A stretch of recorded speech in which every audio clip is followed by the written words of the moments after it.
Hello students, good evening and welcome back to Gopal Study Circle. Students, I hope कि आप सभी अच्छे होंगे. Now in this video we are studying class 7 English medium subject social studies and the lesson of this chapter Bhakti age, religious sects and saint. मतलब भक्ति as के बारे में इस चैप्टर में हम पढ़ेंगे उस वक्त के मतलब साधु संतों के बारे में और जो भक्ति बात था उसके बारे में हम इस चैप्टर में स्टडी करेंगे स्टूडेंट्स. ठीक है, तो without wasting the valuable time let's start the study.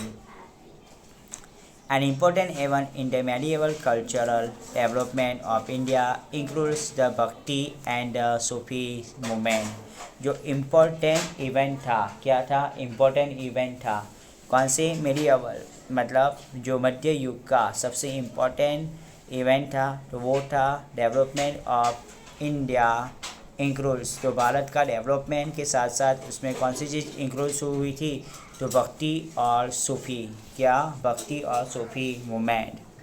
This movement was not aimed at gaining any political advantage against monarchy, but its main purpose was to show a simple religion path to those suffering from ignorance, falsehood, distress and torture. मतलब ये जो movement था भक्ति as, उसका मुख्य उद्देश्य कोई political image को या लोगों के सामने हमारी इमेज अच्छी बनी रहे, ऐसा बिल्कुल भी नहीं था.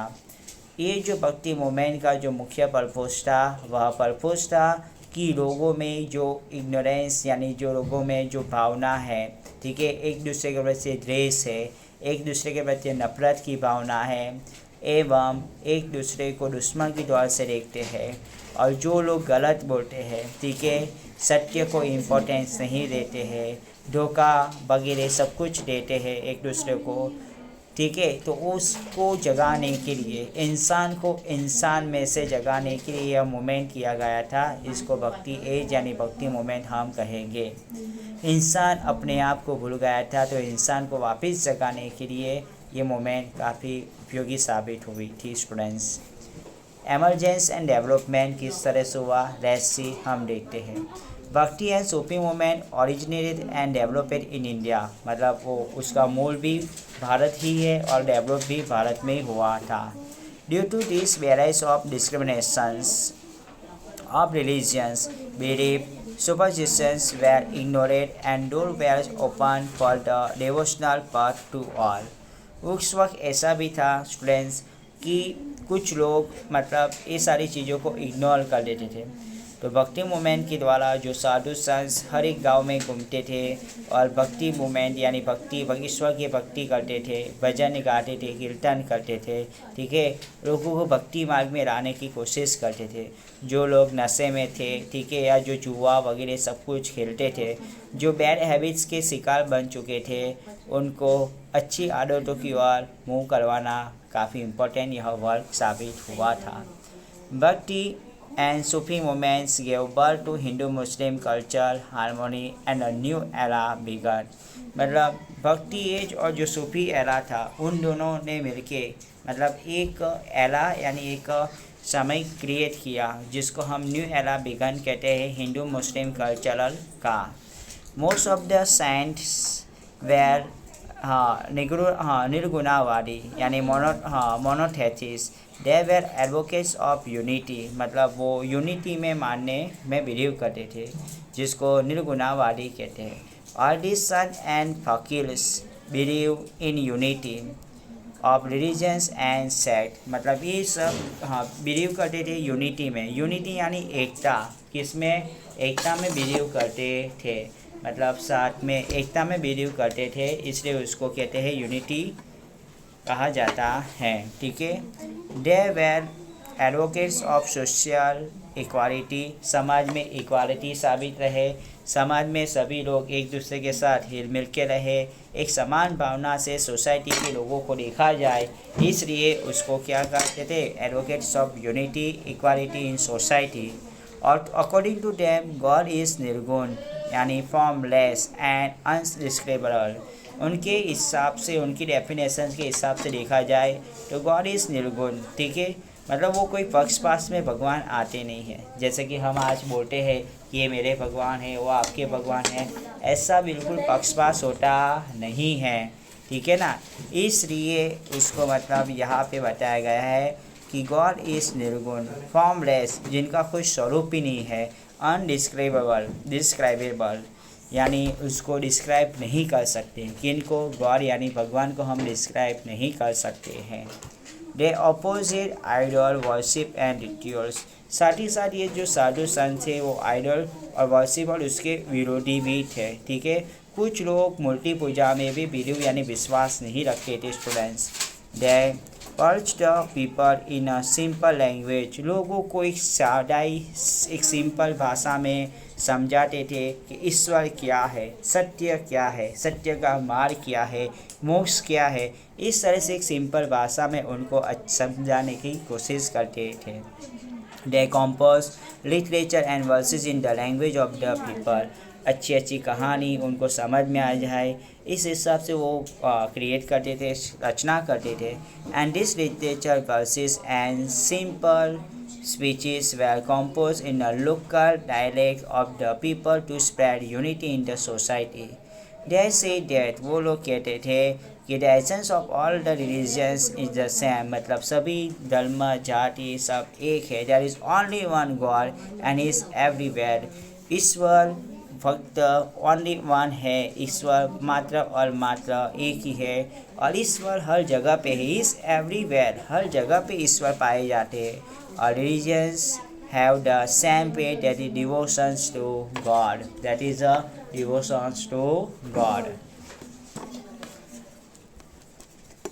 आगे बताया गया है organise a prayer, meet all religion in your school and prepare a prayer book. एक प्रेयर बुक आपको प्रिपेयर करना है, सभी रिलीजन्स के प्रेयर्स को मिला के ऑर्गेनाइज करके। आगे बताया गया है Shankaracharya begin religious reform activities in South India in the 8th century, यानी 8th सेंचुरी में शंकराचार्य ने अपनी रिलीजियस एक्टिविटीज़ शुरू किया था साउथ इंडिया में।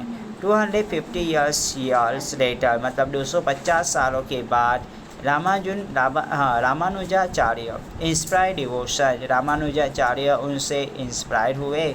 At this time, Alwar and Nayanar, son in South India, propagated religions movement। उसी वक्त जिस तब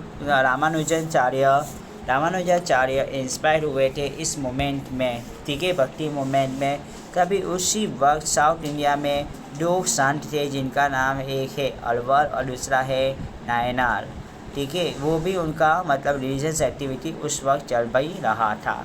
the Vaishnava saint well known has Alvar and Shaiva saint well known has Nayanars, मतलब जो वैष्णव संत है, वैष्णव संत को हम क्या कहते हैं? अलवर कहते हैं, और जो शैव संत है, शैव धर्म के, उनको नायनार्स कहते हैं। These followers of the path of the devotion believe in monotheism, believe in the unity of all the religions and sects and oppose to idol worship as well as the church.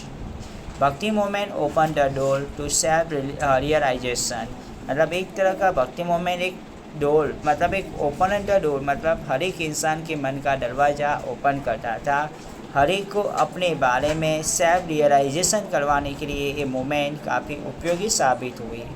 The saint and thinkers of the devotional path preached in the language of the common people, लोगों की common language में लोगों को अच्छे से समझ में आए उस तरह से वह उनको स्पीच यानी भाषण यानी जो हम बोलते हैं प्रवचन वगैरह देते थे।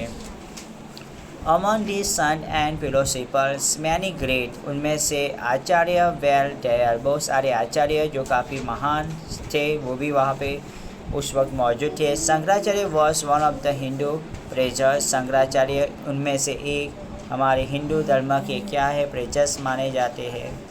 अबाउट 250 years later, 250 साल के बाद Ramanujacharya was born in South India, Ramanujacharya का जन्म हुआ था दक्षिण भारत में। It is a generally believe in the भक्ति मूवमेंट स्टार्टेड विथ रामानुजाचार्य, तो मतलब वो बिलीव करने लगे थे कब से, जब से उन्होंने भक्ति मूवमेंट में अपना पाँव रखा। He give a simple sermon on the path of devotions and so the path of God's attainment। तो क्या था, शंकराचार्य के बारे में हम देखें तो उनका बर्थ प्लेस कालडी दिया गया है। उनके पिताश्री का नाम यानी फादर जी का नाम शिव गुरु है और उनके माताश्री का नाम अम्बाबाई, जिसको अम्बा भी कहते हैं। जिसे हम जो ब्राह्मण लोग है ना वो बोलते हैं जगत गुरु शंकराचार्य, ठीक है। उनके गुरु कौन है, शंकराचार्य, ठीक है। वो पूरे जगत के गुरु माने जाते हैं, आदि श्री शंकराचार्य जी महाराज, ठीक है। रामानुजाचार्य जी के बारे में देखें तो उनका बर्थ प्लेस पेरोमलोटल है और उनके फादर जी का नाम केशव और उनके मदर जी का नाम है कांतिमती, ठीक है। आगे बताए, वाई डू वी रिस्पेक्ट धर्माचार्यस, डिवोटीज, सेंट्स एंड फकीर्स। हम संत और फकीर की रिस्पेक्ट क्यों करने लगे थे। तो great saint like Jayadev and Chaitanya were also born in Bengal. तो जो ग्रेट यानी महान संत थे जिनमें उनका नाम है जयदेव और चैतन्य, वो भी उनका बॉर्न कहाँ हुआ था, बंगाल में हुआ था। चैतन्य महाप्रभु कंपोज कृष्ण भक्ति सॉन्ग्स एंड चैंट द मंत्र ऑफ हरि बोल इन बंगाल। तो हर एक साधु संत का अपना कुछ एक बीज मंत्र था। जिस तरह से चैतन्य महाप्रभु भगवान श्री कृष्ण की भक्ति करते थे और कृष्ण भगवान की भक्ति के सॉन्ग्स गाते थे और उनका मंत्र था हरि बोल हरि बोल हरि बोल इन बंगाल लैंग्वेज में, ओके, बंगाली लैंग्वेज में। Great saint like Ramanand started bhakti movement in North India. उत्तरी भारत में उन्होंने भक्ति मूवमेंट शुरू किया था। किन्होंने, रामानंद जी ने। Kabir was the important saint of monotheists. He was a weaver by profession से वो वेवर यानी बनकर थे। Bijak is the corrections of poem. Bijak क्या है, उनका सारी पोएम्स का करेक्शंस है। Sant Raidas was his guru brother, और सन लैदास उनके क्या है, गुरु भाई है। His poem are include in the Sikh holy book Guru Granth Sahib, और गुरु ग्रंथ साहिब नाम का एक बुक है, उसमें उनकी सारी पोएम्स दी गई है। ओके, आगे बताया like Kabir, he was also a saint of Nirguna branch. Kabir की तरह रैदास भी क्या है, निर्गुणा ब्रांच के क्या हो चुके हैं, संत हो चुके हैं। साधु ऐसा चाहिए जैसा शुभ सुहाय, साल साल को कही राहे टोटे देही उड़ाई। मतलब इनका एक दोहा है, साधु ऐसा चाहिए जैसे शुभ सुभाई, सार सार कोई गाही रही टूटा देही उड़ाई।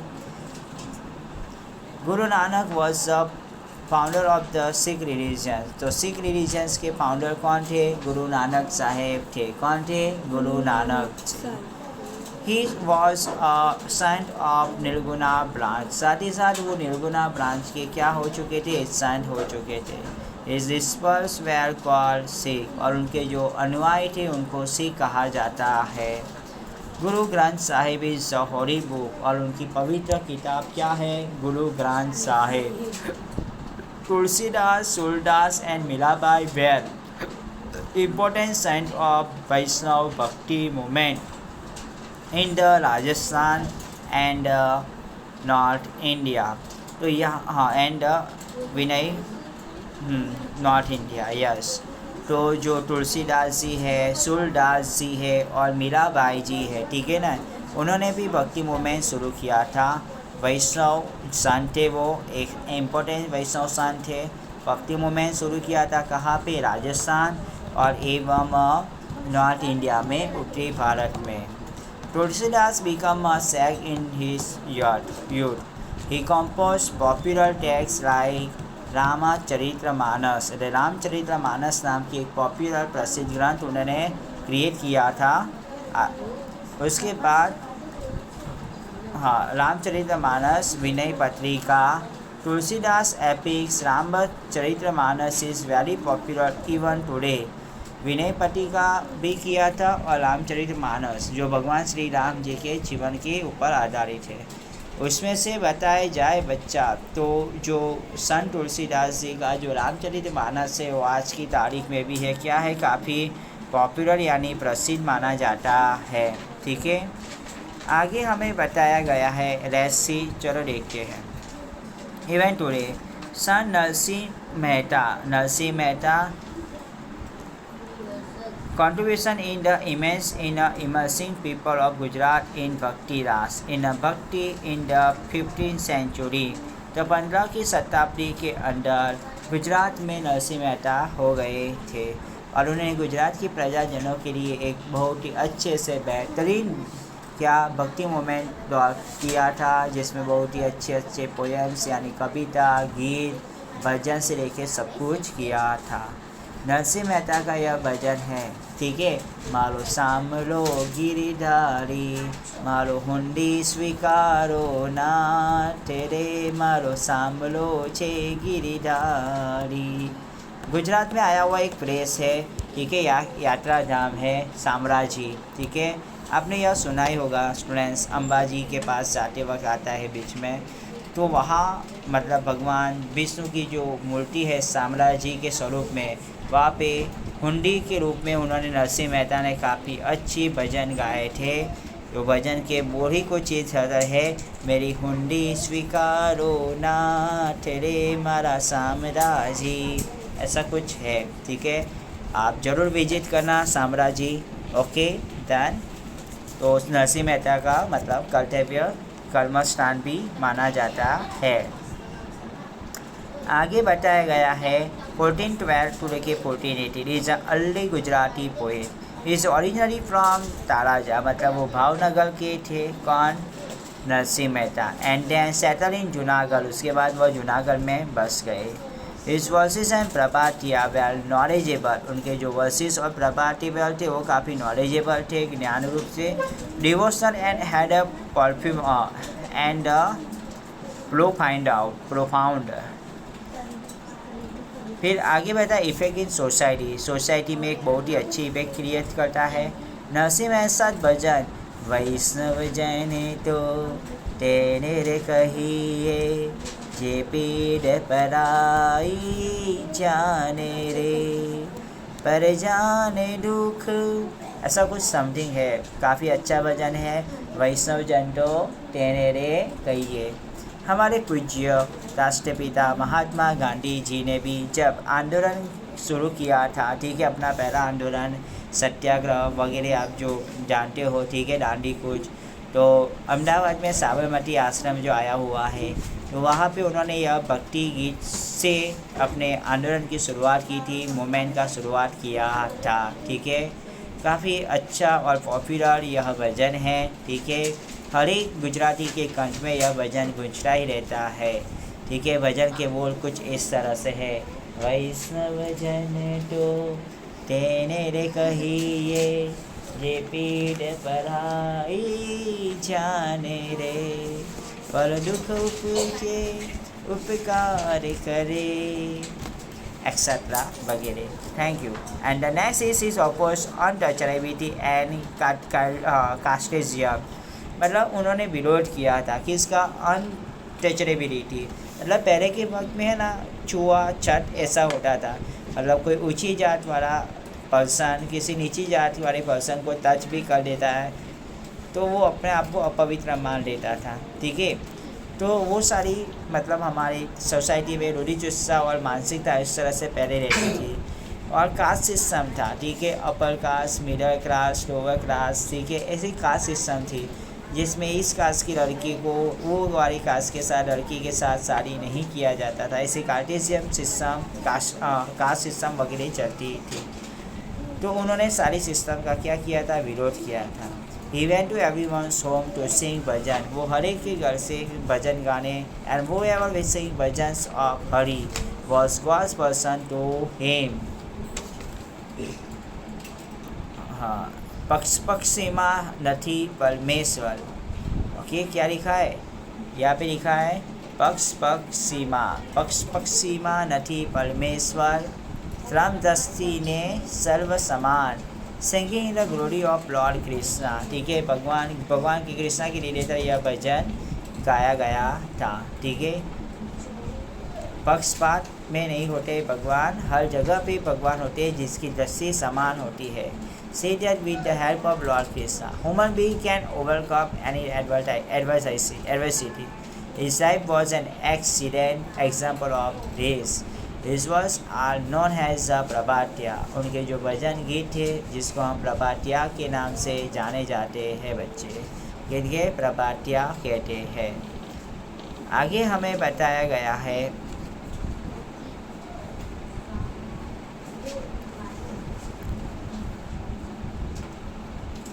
तो स्टूडेंट्स इस वीडियो में हम इतना ही कंप्लीट रखेंगे। आगे की जो लेसन है वो नेक्स्ट वीडियो में कंप्लीट करेंगे। तो हमने फर्स्ट पेज और ये जो सेकंड पेज, ठीक है, गुरु नानक साहिब का, और थर्ड पेज में हमने प्रभातिया जो एंड पॉइंट है वहाँ तक हमने कंप्लीट किया।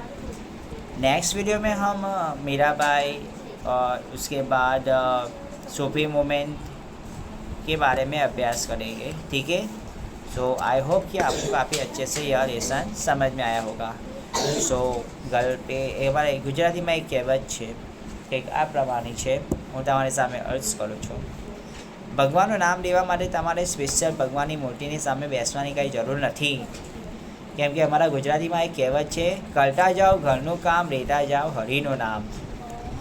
हिंदी में ट्रांसलेट करके बताओ तो आपको काम करना है और काम करते करते वक्त आपको अपने हरि का भी नाम लेना है, काम भी हो जाएगा और हरि का नाम भी मुंह पे आ जाएगा। ठीक है, आई होप कि आपको काफ़ी अच्छे से समझ में आया होगा। So good luck and best of luck for this video and please like share and subscribe this video and channel also. Thank you.